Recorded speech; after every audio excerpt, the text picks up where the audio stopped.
κάτσε κι άλλο, του λέει. Τι κάνω, για κάθομαι. Τι κάθεσαι εμένα, με κοροϊδεύεις. Γρήγορα τη γρήγορα, θα μας πάρει με τις πέρας.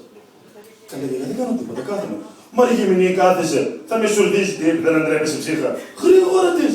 Για κάτι, δεν είμαι γυμνή, γιατί το λες αυτό. Τι δεν είσαι γυμνή, μα, με κασμερές. Τι φοράς. Φοράω το πέπλο του έρωτα. Τι φοράς, μα. Πέπλο του έρωτα. Καλά, μα είναι εντάξει. Σταμάει πρώτα πάνω. Δίνεται κι αυτήν, τέντα στο κρεβάτι, καρτεράει πάπου γυμνή στο κρεβάτι.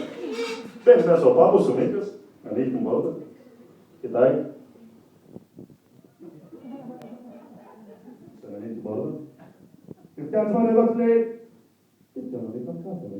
Και κάθεσαι μαρκόλια, δεν αντρέπεσαι τι. Ένα πάρα θα γίνουμε στο μαχάλα, δεν θα μπορούμε να γυρίσουμε. Γρήγορα δεν στην αρχή, σαν μακολωμένες. Μα Μίκα μου, δεν είναι αυτό που λέει. Καλά, μα με καστερέως και από πάνω. Τι ψήξει, τι κάθεσαι εδώ πέρα, κόλλια. Θα συμβεί κανένας, δεν μπορούμε να γυρίσουμε στο μαχάλα. Γρήγορα είπα-της. Μα Μίκα μου, μην φωνάζεις, δεν είναι γυμνή σου λέω. Μα, θα βάξεις και δεν θα ξέρεις πού να βαΐσεις. Δεις γρήγορα, γιατί δεν ξέρω κι εγώ πώς θα φας. Μίκα μου, δεν είναι γυμνή.